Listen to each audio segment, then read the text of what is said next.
Out here, where the land stretches dry and endless, and the horizon blurs in a haze of heat and dust, stories are more than tales. They're warnings, echoes, threads woven through time, passed in murmurs between wind and bark. The kind of stories that start with laughter and end with silence. The drop bear is one of those stories. You've probably heard of it, maybe from a cheeky Aussie with a glint in their eye and a straight face too serious to trust. A marsupial monster, they'll say. A carnivorous cousin to the koala, waiting high in the gum trees to pounce on the unwary. A predator not of the underbrush, but of the canopy. A beast that doesn't stalk, but drops, teeth first. Most laugh it off, think it's all in jest. And maybe that's the point. Maybe the joke is the mask the truth wears. The bush doesn't care what you believe. It doesn't have to. Out here, belief isn't a requirement for danger. Ask anyone who's wandered too far off the track, past the line where phone signals fade and footprints vanish with the wind. The silence out here isn't empty. It listens. It waits. And sometimes, if you're unlucky or just noticed, it answers. The drop bear's origins are murky, like most things whispered around firelight. Some say the tale began with a prank, a bit of bushcraft humor turned cultural ritual. Others reckon it's older, much older. That it was born from shadows cast long before Europeans walked this land. Shadows shaped by creatures whose bones lie buried beneath millennia of dust. Creatures whose hunger might still echo in the canopy. Woza was the first to tell me about it without a smile. We were camped out near Piliga, where the scrub seems to breathe when the sun goes down. He had that way about him. Didn't speak much, but when he did, it carried weight. Said the drop bear wasn't just a yarn. Said it had rules. Patterns. Territory. Told me about a mate, Jacko, who went missing north of Winton. No blood, no sign of struggle. Just a torn pack hanging from a tree. Like something had come from above. You hear that and you think, could be anything. Wild dog, a prank gone wrong. Maybe even the fella just took off. But Waza's eyes didn't flinch when he said it. Didn't blink, just kept staring into the fire like he was waiting for something to move in the trees. The bush is filled with things we don't fully understand. Creatures that defy logic. Frogs that hibernate in mud for years. Fish that breathe air. Spiders big enough to wear boots. Is it really so far-fetched that something could be up there? Quiet, unseen, and waiting? There are details. That's what makes the story stick. Drop bears aren't just boogeymen with claws. They're described with uncanny specificity. Thick dark fur to blend with the shadows. A musky odor like old bark and blood. Teeth not unlike a dingo's, but flatter. More suited for crushing than tearing. Their eyes are always the same in every tale. Amber, rimmed with black, blinking sideways. Like a croc's, like something cold. Then there's the behavior. They don't chase. They wait. Patient as stone. And when they strike, it's always the same, head or neck. Always sudden. Always from above. Campers tell of hearing branches shift just before something crashes down. Of waking to find claw marks on the top of their swags. Of a silence in the trees that feels wrong, too complete. Like even the birds are holding their breath. They say Vegemite smeared behind the ears keeps them away. That talking in an Aussie accent fools them into thinking you're local. That they hate the smell of garlic, the jingle of cutlery, the glint of foil. All signs perhaps of a myth constructed with purpose. Or of a fear passed down so many times it gathered quirks like moss on stone. Even the Australian Museum, our temple of reason, has a tongue-in-cheek entry for Thylarctos plumatus. Scientific-sounding gibberish, sure. But why include it at all? Is it satire? Or is it a subtle nod to something half-remembered? Every culture needs its monsters, but not every monster stays in the storybook. The drop bear might not exist in the flesh, but in the fear, in the telling, it's real enough. It waits in the liminal space between mockery and memory, between the branches where light doesn't reach, between the laughter and the long unsettled silence that follows it. And so, when you next find yourself under the swaying arms of a eucalyptus at dusk, don't just look ahead. Don't trust the quiet. And if something shifts above you, if a branch groans, if a shape moves where none should, don't dismiss it too quickly. Because out here, stories live long, and some of them still hunt. They say every lie starts with a truth, a sliver of something real, buried so deep it barely breathes, but enough to grow teeth if left too long in the dark. That's the part of the drop bear story that never sits right with me. Not the theatrics, not the tall tales told with smirks around fire pits. It's the way some folks tell it with just a touch too much certainty. Like maybe, once, someone saw something they couldn't explain and decided it was easier to laugh than to scream. The bush has always played tricks on the mind. Long walks under the baking sun, nights with only the crackle of fire and the endless hum of insects. They do something to a man. Make you see things, hear things, or maybe make you finally notice the things that were always there. There's a thin line between vigilance and paranoia, but it's one you learn to walk if you plan on coming back from these parts. And still, the drop bear lingers in every whispered conversation between seasoned bushmen and greenhorns. It's a rite of passage, sure, but it's also something else. A test, maybe. A measure of who pays attention, who listens to the wind, who notices when the birds stop singing. Because when they do, something's wrong. Every time. I remember once, near the Flinders Ranges, sharing a fire with a pair of retired rangers, Dino and Macca, tough old blokes with skin like red leather and hands that looked carved from wood. The conversation drifted, as it often does, toward the things people claim to have seen. Panthers in Gippsland, the Yowie near Katoomba. But when Macca mentioned the drop bear, Diano fell silent, stared into the fire like it held the answer to a question he didn't want to ask. Later, with the others asleep, he leaned in close and said, "I've never seen one, mate, but I've seen what they leave behind, and that's enough." He told me about a case from the 80s. A hiker gone missing in Kakadu. Search party found his tent slashed, not torn by wind, not chewed by animals. Cut. 3 lines, deep and deliberate, and 20 meters away, up in a scribbly gum, his torch, still flickering, hanging from a broken branch. No blood, no tracks. Just the scent of eucalyptus and something else. Something metallic and wrong. It was dismissed, of course. Probably wandered off, fell into a gorge, they said. But Dino never bought it. He kept a file, photos, notes, scraps of newspaper. The kind of thing you hold on to not because you believe, but because you can't quite let it go. We love the drop bear because it's absurd, because it lets us laugh in the face of the wild. But there's something ancient in the laughter too. A nervous edge.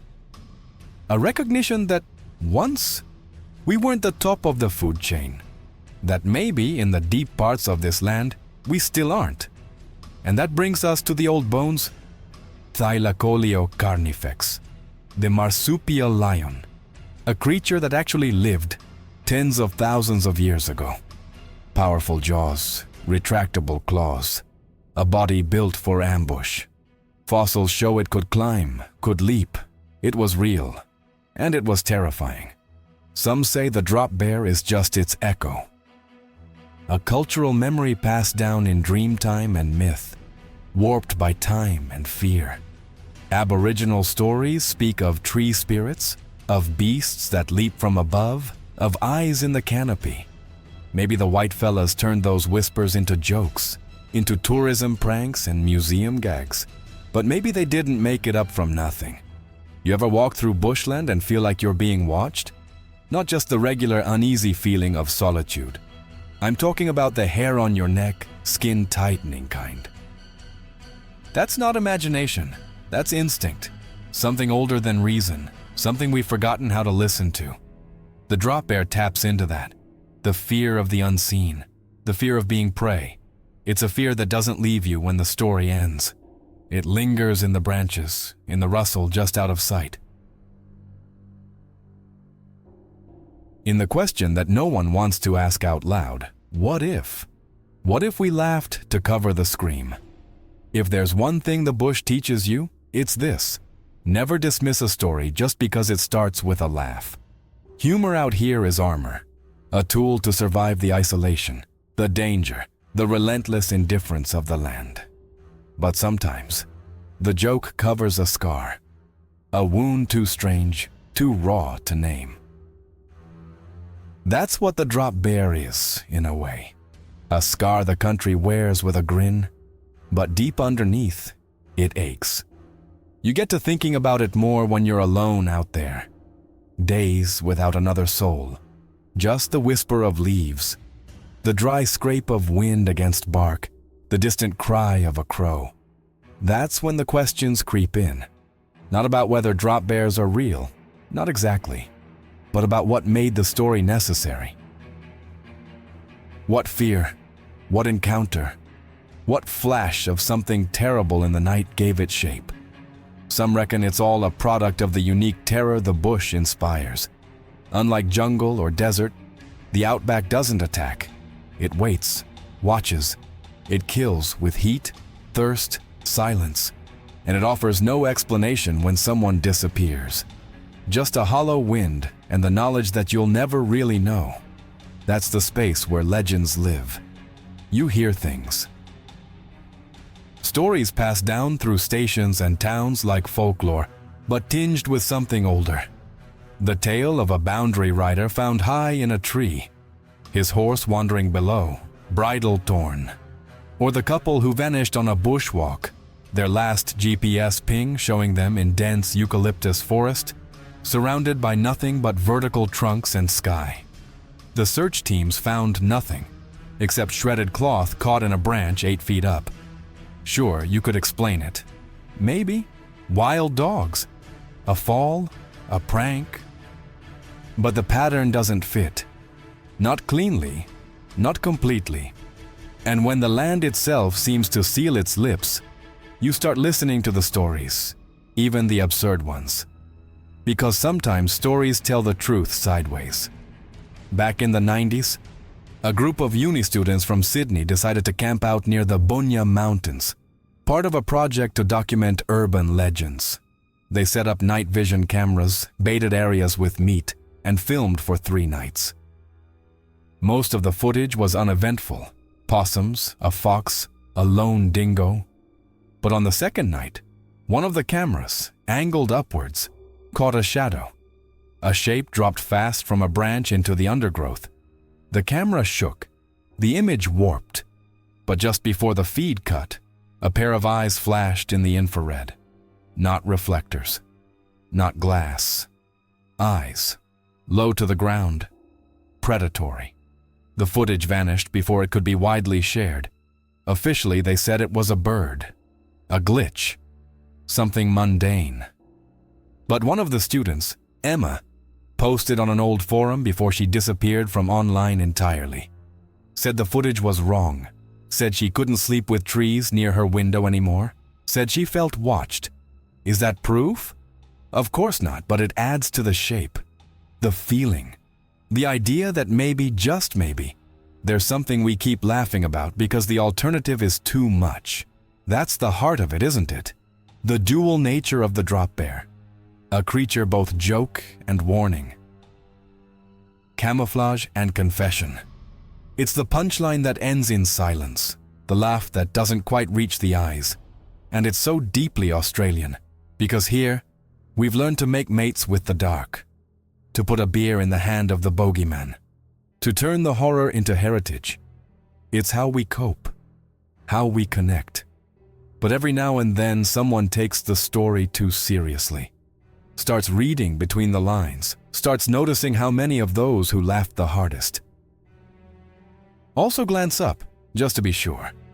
It's easy to mock the idea of a killer koala, but that's not what this is. The drop bear isn't about biology. It's about presence, about the feeling that the bush is more than dirt and leaves, that it's watching, remembering, choosing, and that somewhere, high above the track, something waits for the next footstep to fall just wrong. There's a kind of knowing in the bush, a slow, creeping realization that you're never truly alone. Not in the way people in cities mean it. Out here, aloneness isn't about solitude. It's about proximity to something you can't quite name. You feel it most under the canopy, where the light filters down in fractured patterns, and every step stirs old dust and older memories. The silence becomes its own kind of sound, and the trees, they don't just stand, they loom, like sentinels. The old-timers have a term for it, bush quiet. Not just silence, but an absence. A hush that presses against your skin, makes your ears ring, makes your heart beat louder than you'd like. That kind of quiet usually means one of two things: a predator's near, or the bush is holding its breath, waiting. You learn quick to respect it, to move slow, to glance up. That's the thing no one really talks about in the drop bear stories, the way they condition you to look up. A joke, sure, but also a habit, one you keep even when you tell yourself you've stopped believing. I once met a linguist named Mari, who'd spent years working with Yolngu elders up Arnhem Land Way. She told me something that never left me. Said their stories, songlines, dreamings, weren't just tales. They were maps, instructions, warnings, encoded in metaphor. When they spoke of creatures in the trees, they weren't just painting spooky images. They were marking danger zones, teaching survival, through story. She'd asked once, gently, if there were creatures that hunted from above. One of the old women nodded, said the word Beru Marmir, which Mari translated roughly as shadow dropper. Not a koala, not quite. More spirit than animal. Something that punished those who disrespected the land, especially outsiders. And there it is again, the outsider, the tourist, the uninitiated, the drop bear, in every retelling, chooses its prey with care. It doesn't maul the seasoned bushwalker or the swaggy who knows to read the wind. It targets the ones who step loudly, who talk over the silence, who think the land is just a backdrop for their holiday snaps. It's almost like the story is a test, a filter. The ones who scoff and keep walking, head down, earbuds in, they're the ones who don't come back. We've been here before, as a species. The saber-tooth, the raptor, the great apes watching from above. Evolution built us to fear what we can't see coming. What drops? That primal terror, hardwired deep. The drop bear taps straight into it. Not because it exists in flesh, but because it exists in instinct. There's a behavioral echo too. Other marsupials, the sugar gliders, the greater gliders, leap between trees. Quolls stalk branches and pounce on birds and lizards from above. And then there's the devil of them all, Thylacoleo, the marsupial lion. Bone evidence suggests it could climb, ambush, bite down with a jaw pressure rivaling any big cat. Extinct, yes, but extinction's just absence with a timestamp. It doesn't mean gone, not completely, not in story, not in fear. And if you're the kind to laugh and dismiss, consider this. Fossils of Thylacoleo have been found with scratch marks on trees. Deep ones, suggesting it didn't just climb. It hunted from above. Now add a few thousand years. Add fire, flood, colonization. Add the loss of memory, the fracturing of oral tradition. What survives? Fragments, symbols, a creature that drops. Claws, teeth, eyes like amber coals. The drop bear isn't a hoax, not really. It's the afterimage of something we once knew, now half forgotten. Wrapped in humor to make it safe, but not harmless. I've spoken to rangers who won't camp under certain trees, blokes who've worked national parks for decades, who've seen things fall that shouldn't, who've found gouges on bark too high for dogs, too shallow for birds. They never say, "Drop bear," not allowed, but they warn you just the same. Best not to pitch there, mate. Bad luck under that one. And they never look up when they say it. Even now, as I write this, I remember the time I camped solo near the Blue Mountains, a spot I'd used before, quiet and clean. That night, just after dusk, the forest went still. Not quiet, still. Like it had stepped sideways into another dimension. No insects, no breeze. Just the creak of branches and the long, low moan of something moving slowly above me. I didn't sleep, didn't move. Just lay there, staring up, heart pounding, knowing full well there was nothing there. Except there was. Come morning, the edge of my swag was clawed. Just 3 lines. Like someone dragged a rake gently across it. Not deep, not damage. A mark. A reminder. I never camped there again. So yeah, maybe the drop bear isn't real. Not in the way we mean it. But it exists. In fear. In ritual. In the collective knowing of a land that doesn't care what you believe. And sometimes, that's more dangerous than a real beast. Because you won't see it coming. You'll just feel the air shift, the silence fall. And then, well, the thing about legends is that they don't need to breathe to live. They don't walk the earth in the flesh, but they leave footprints just the same, scattered in ash circles, carved in bark, passed on in stories told low around dying fires. The drop bear walks that line perfectly. It doesn't roar through the scrub or leave bones in its wake, but it's there, in the hesitations, the glances upward, the choice to sleep closer to the fire, or not under that particular tree. It's a cultural sleight of hand, really. A tale with a punchline that hides a pulse.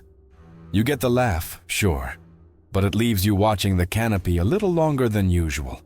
That's not by accident. The drop bear isn't just about fear. It's about respect for the land, for the things we've forgotten, for the stories that shaped us long before we thought we'd grown out of needing them. And here's where the line starts to blur, because in the towns and pubs it's all in good fun.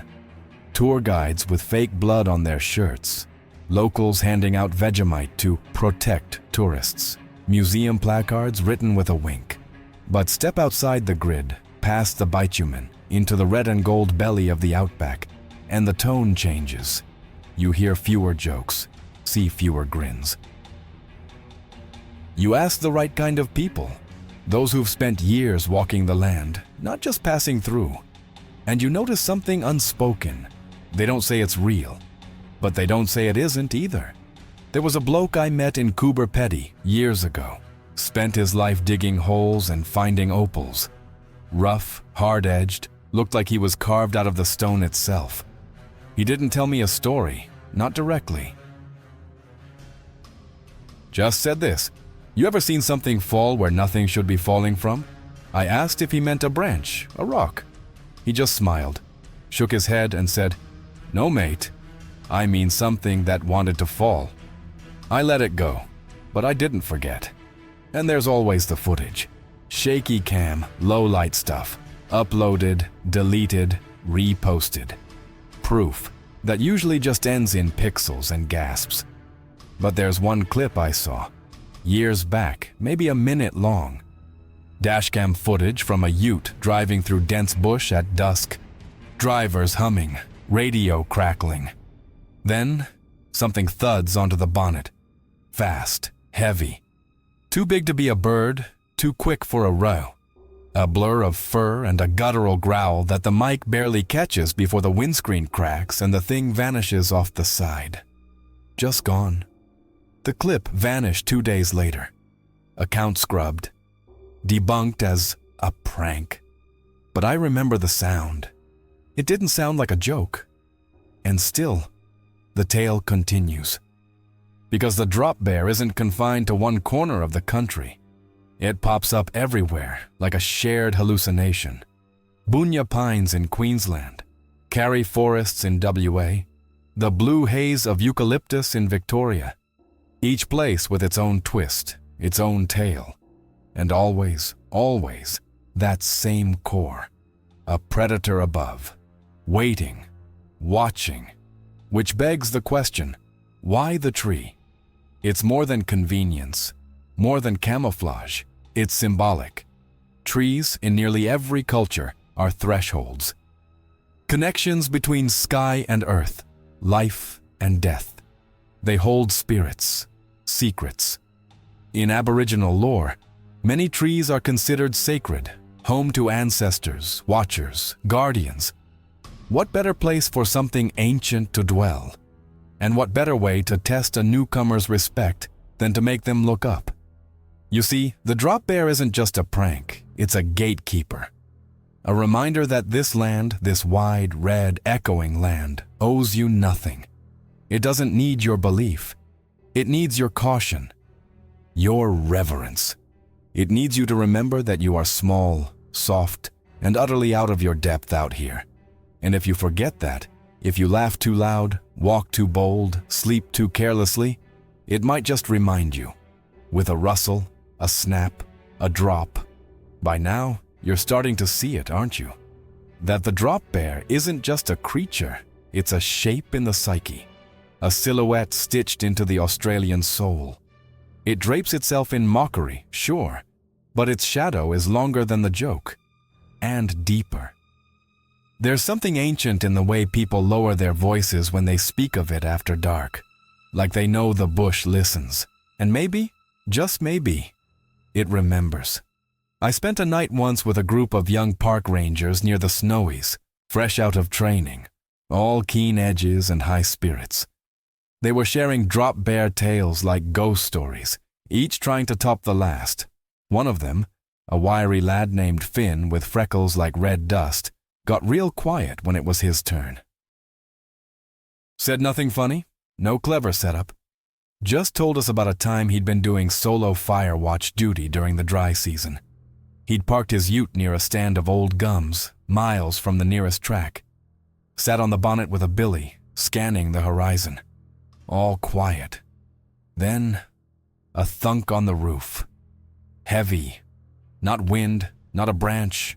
Just weight, no movement, no sound, just pressure, like something had settled, coiled itself. He didn't move, couldn't, not until morning. When he finally stepped out, there were scratches down the windshield, shallow, deliberate. Not random. 4 lines, parallel. He never used that lookout again. See? The drop bear isn't just about danger. It's about memory. Not the kind you hold in your head, but the kind your body knows. Goose flesh on your arms. That twist in your gut when the world goes too quiet. The old parts of your brain stirring. Remembering a time when the dark above meant death. Even the precautions they joke about, Vegemite behind the ears, Aussie accents, cutlery in the hair, those aren't just gags. They're ritual. Mock rituals, yes, but rituals all the same. Acts of warding.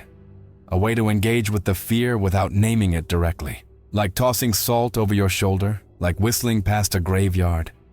The more absurd the prevention, the older the fear. And then there are the dreams. I've heard too many stories to ignore them. People who've never met, never shared tales, dreaming of the same thing. A weight falling from above. A flash of dark fur, teeth, eyes like burning honey.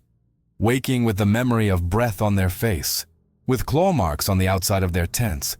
Coincidence? Maybe. Or maybe the land is speaking to all of us in the only language we still understand, story. Because the drop bear, for all its supposed fiction, teaches something true, about respect, about fear as a form of reverence. It teaches you to move softer, to notice, to listen when the birds go silent and the trees sway just a little too late after the wind. It's in our blood now. This myth, this metaphor, this maybe. And yet every so often, a new report slips through. A hiker found missing. A shredded tent. A child pointing to the trees saying, "The bear was up there." Always dismissed, always explained, but the explanations fray at the edges. Ask yourself, if the drop bear was truly just a joke, why does it persist? Why has it become part of the national fabric? Not just in stories, but in caution, in behavior? Why does it echo through both the city pubs and the red heart of the bush? Because we need it. We need the story to remind us that wild places are not ours, that not everything out here has been tamed, categorized, understood. The drop bear keeps the unknown alive, hiding in branches, wrapped in laughter, cloaked in shadow. It's more than legend. It's the voice in the trees, the rustle that follows no wind, the reminder that the Outback, for all its sun and silence, still has teeth. And those teeth, sometimes, fall from the sky. The further west you go, the more the lines blur. Between day and night, between heat and hallucination, between joke and something darker. Roads taper off into dust, signs vanish. Trees grow older, their trunks twisted like they've been whispering secrets to each other for centuries. Out there, time slips sideways. And in that bending of hours, of heat haze and silence, the drop bear feels less like a punchline and more like a presence. I spent 3 days walking solo through the McDonnell Ranges once, under a sun so sharp it felt like it could slice skin from bone. By the second day, I'd stopped thinking of the legend as a story. It became something else, a companion, an invisible stalker whose silence echoed louder than my own footsteps.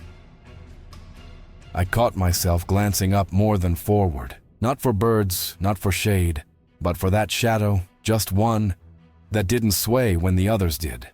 And I realized then, this thing we call the drop bear, it's not about an animal. It never was. It's about what waits above, what we fear will come crashing down when we least expect it.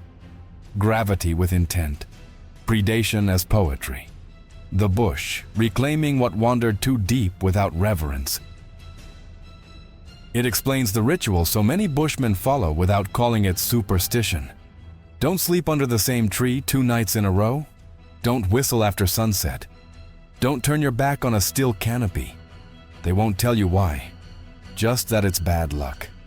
But ask the right way, with respect, and they might share a story that never made the papers. Like the cattleman near Mount Remarkable who found his dog trembling, staring up at a tree. Or the SES volunteer who swears she saw eyes blinking in the canopy. Eyes not reflecting, but glowing, faint and focused. And there's something else. The consistency.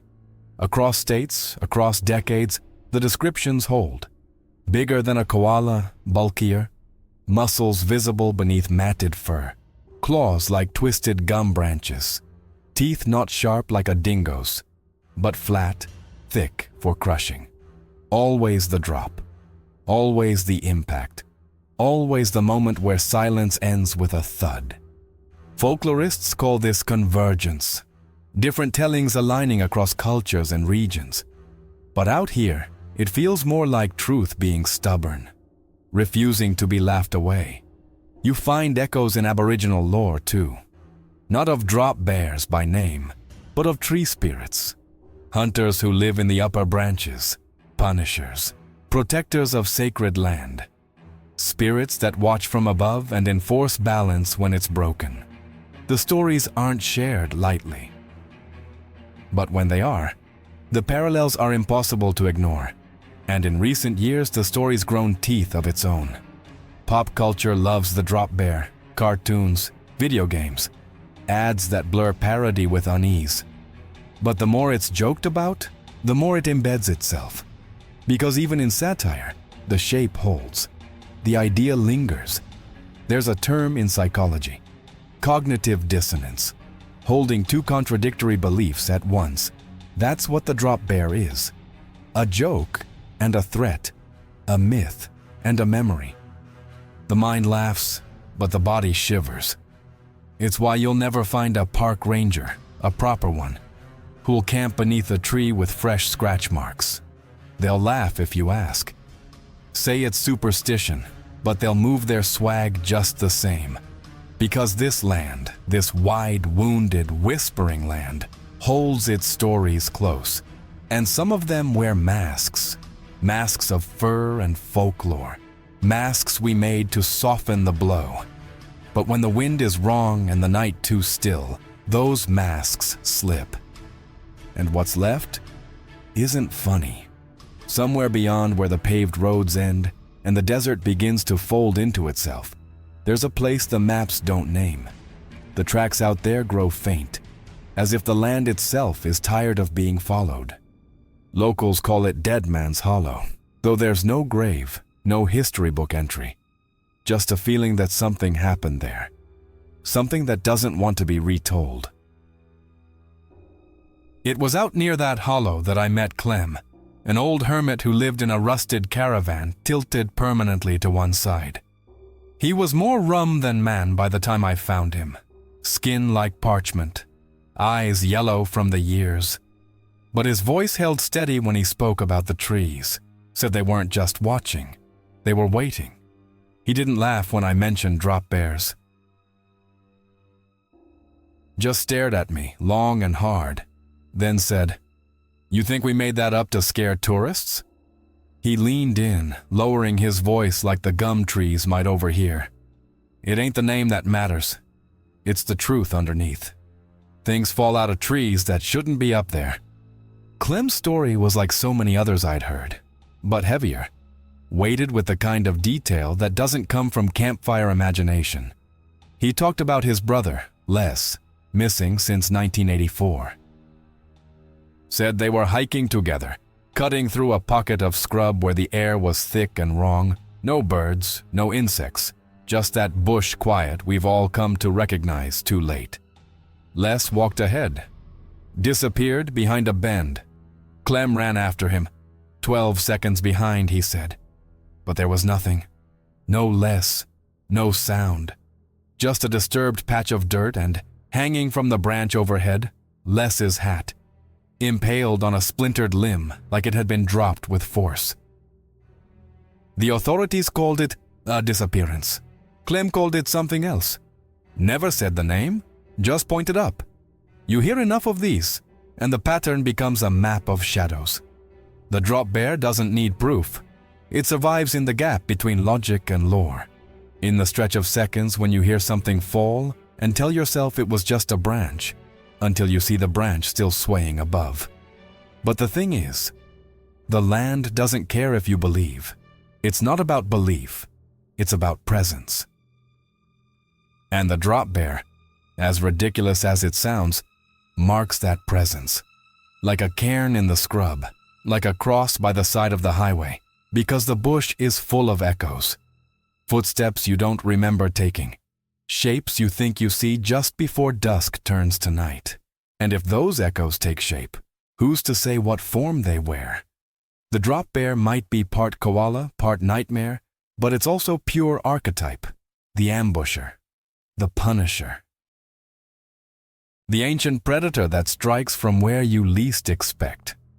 And that idea doesn't vanish with a smile or a punchline. It festers, grows, evolves. I've spoken to biologists, skeptics, even cryptid hunters.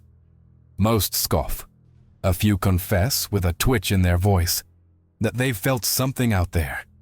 And then there are the files, the ones kept off the books. Incident reports. Hiker injuries with no clear source. Scratches on steel. Panic attacks recorded as heat stroke. Too many to dismiss. Too few to confirm. So we're left with this story. Half joke, half warning. Told again and again because it works. Because it survives. Because every time someone looks up and wonders, the drop bear wins a little more space in the world. And in that space, who knows what might be waiting. What's most unsettling isn't the idea of the drop bear itself, but how easily it slips into the folds of our minds, how naturally it perches among our thoughts. Like it was already there, waiting for the right name, the right shape to wear. That's how myths survive, not by brute force, but by fitting into a fear that already exists. And the drop bear fits too well. Think about it. The creature doesn't roar. It doesn't charge or chase. It waits. It's not out to dominate. It's out to remind, to correct. It punishes ignorance, arrogance, disruption. It goes after the ones who walk too loud, who speak too much, who fail to look up. It's not just a hunter. It's a reflection, a judgment, a force of balance. That's what gives it teeth, far more than the claws or the fangs or the sudden drop. It's the knowing, the sense that maybe we deserve it. We've taken so much from this land, bulldozed its dreaming tracks, fenced its sacred hills, paved over bones. The drop bear legend, in its deepest roots, isn't just fear, it's guilt. It's the echo of a land that never forgot how to hold us accountable. And the more we laugh at it, the stronger it seems to grow. It shows up now in tourist brochures, ironic shirts, pub trivia, a national in-joke. But scratch the surface, and you'll find the unease. In every clever retelling, there's a moment, brief but unmistakable, when the laugh falters, when someone glances at the ceiling, when someone says, "You never know though," right? That's the soil where the story thrives. And then there are the children. Kids shouldn't believe in drop bears. Not really. It's a grown-up myth, too clever by half. But they do. And worse, they describe it without being told. I've met parents from Brisbane to Broome whose kids came home from school drawing creatures in trees with claws and angry eyes, saying they heard it at recess, saying they saw it in the park, saying it watches. One drawing, sent to a ranger I know, showed a bear-like shape above a tent. The child had written underneath, "He comes when you forget to listen." We laugh because we don't want to look too closely at what we've passed on. There are archives in the NT government's old files, back before they were digitized, that mention unspecified arboreal threat.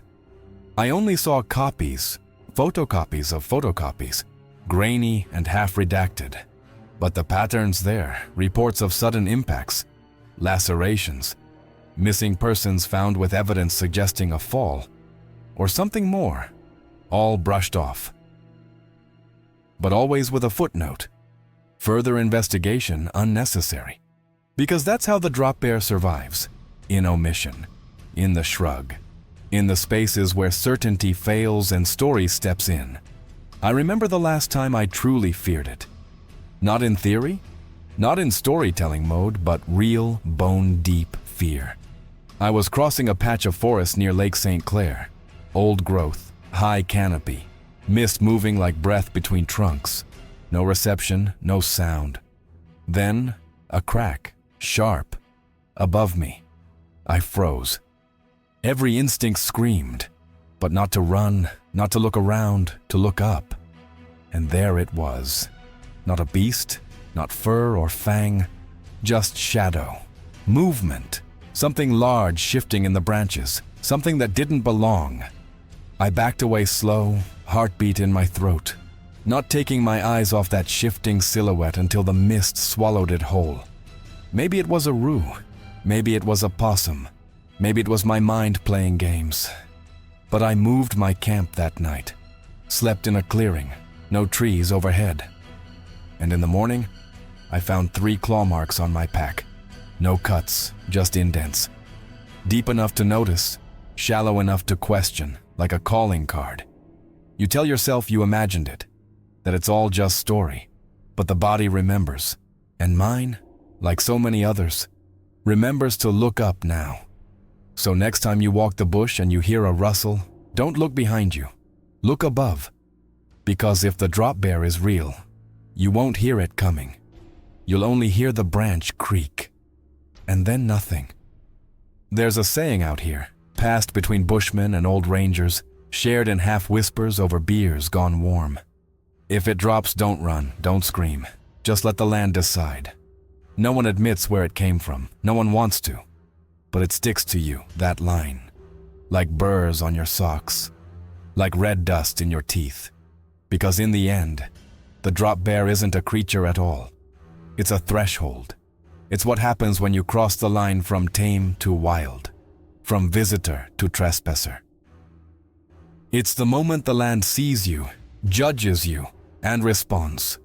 Sometimes with silence, sometimes with mercy, sometimes with the weight of something ancient falling from above.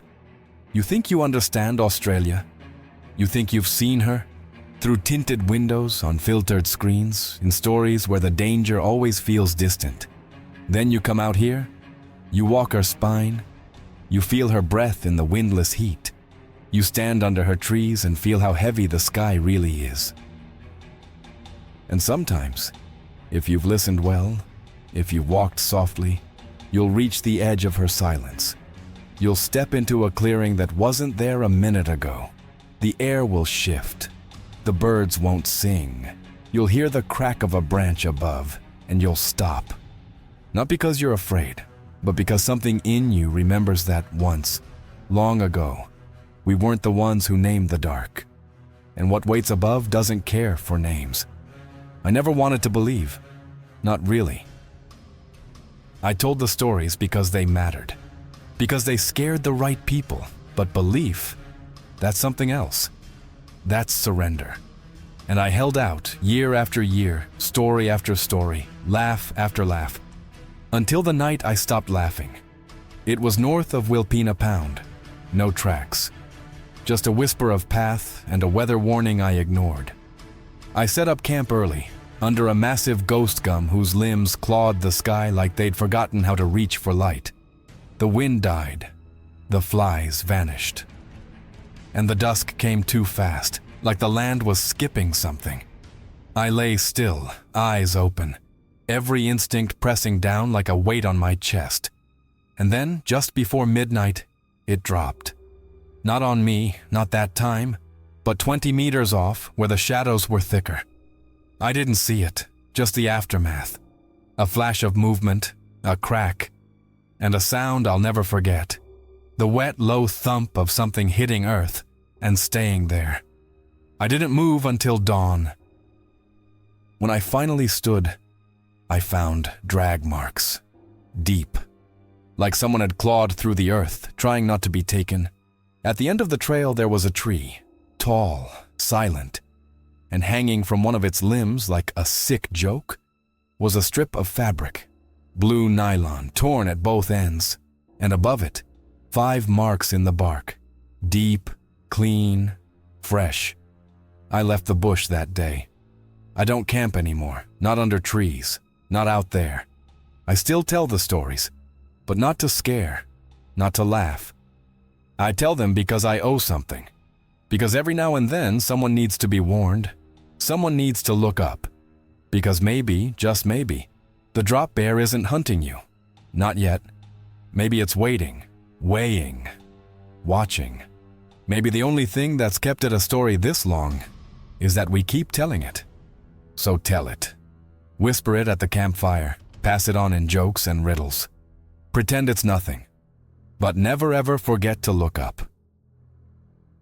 Because one day, you might stop hearing the branches creak. And that's when it's too late. The bush remembers. It always did. The drop bear falls when you've forgotten why you feared the trees. Confessions you were never meant to hear.